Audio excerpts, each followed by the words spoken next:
আসসালামু আলাইকুম। আজকে আমি একটা সুন্দর চিংড়ি দিয়ে ব্রকলি দিয়ে একটা কারি রেসিপি নিয়ে এসেছি। শুরু করা যাক রান্না।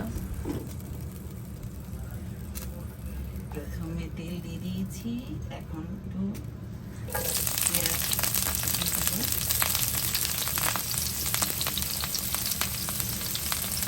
একটা কাঁচামরিচ দিয়ে দেবো।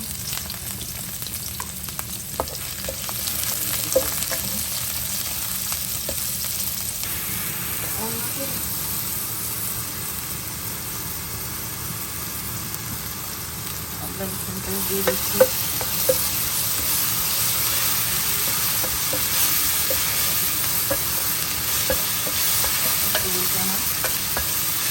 একসাথে নিয়েছিলাম।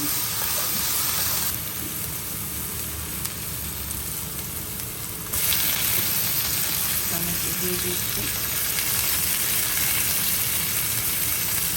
তার সাথে লবণ দিয়ে দিচ্ছি।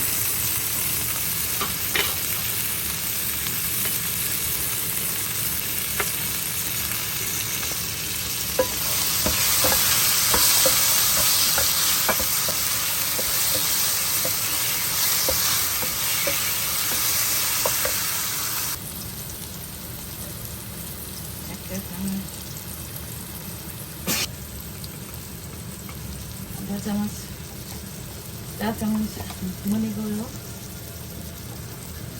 আধা চা চামচ জিরে গুঁড়ো,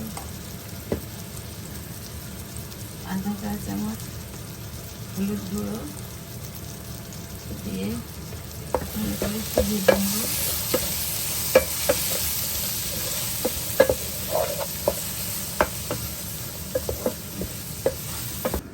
আমি এখানে কিছু দেশি ডিমওয়ালা চিংড়ি নিয়েছি, গলদা চিংড়ি, ওগুলি ভেজে নেব মশলার সাথে।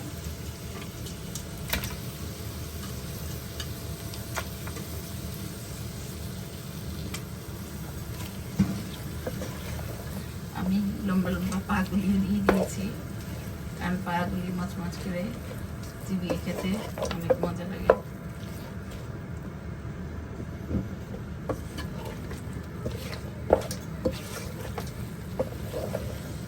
মশলার সাথে কষিয়ে নেব।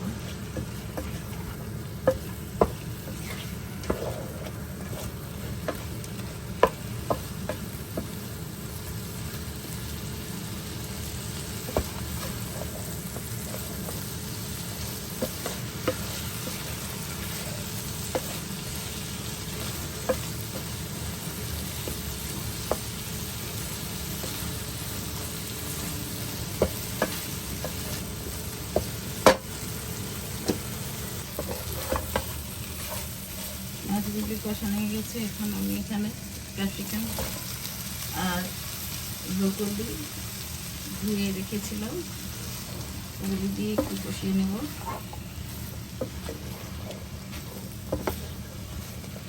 এখন আমি একটু ঢেকে দেব।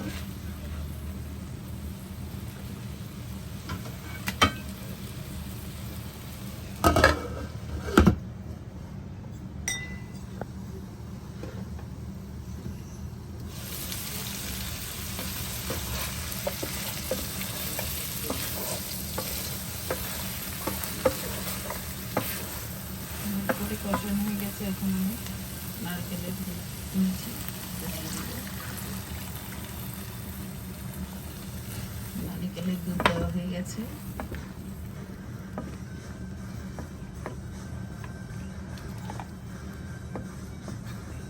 আমি একটু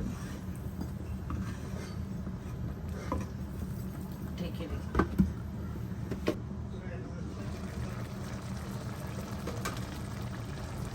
এখানে কিছু ফ্রেশ ধনেপাতা দিয়ে দিচ্ছি। আমি ধনেপাতাটা একটু বড়ই রেখেছি, কারণ যেন উঠে ফেলে দিতে পারি। আমাদের ঘরে আবার ধনেপাতাটা একটু কমই খায়, সেটার জন্য। রান্না প্রায় হয়ে এসেছে। এখন আমি এক স্লাইস লেবু নিয়ে তার রস দিয়ে দিব ভাত চেপে, তাহলে এতে চিংড়ির টেস্টটাও বেড়ে যাবে এবং খেতেও ভালো লাগবে। হ্যাঁ, যারা এখন পর্যন্ত আমার চ্যানেলটাকে সাবস্ক্রাইব করেননি বা লাইক দেননি বা কমেন্টস করেননি। কমেন্টস সবাই করে মাশাআল্লাহ, আলহামদুলিল্লাহ, কিন্তু সবাই ভুলে যায় লাইক বাটনে চাপ দিতে। তো আশা করি সবাই সেটা রাখবেন এবং দিবেন। দেখতে থাকুন।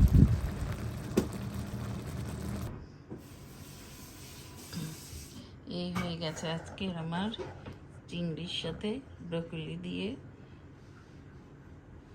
একটা স্পেশাল কারি। অবশ্যই আপনারা এইভাবে একবার করে খেয়ে দেখবেন। আর যদি ভালো লেগে থাকে তাহলে আমার চ্যানেলটাকে সাবস্ক্রাইব করবেন, লাইক দিবেন, কমেন্টস করবেন এবং অন্যের সাথে শেয়ার করতে ভুলবেন না। আল্লাহ হাফেজ।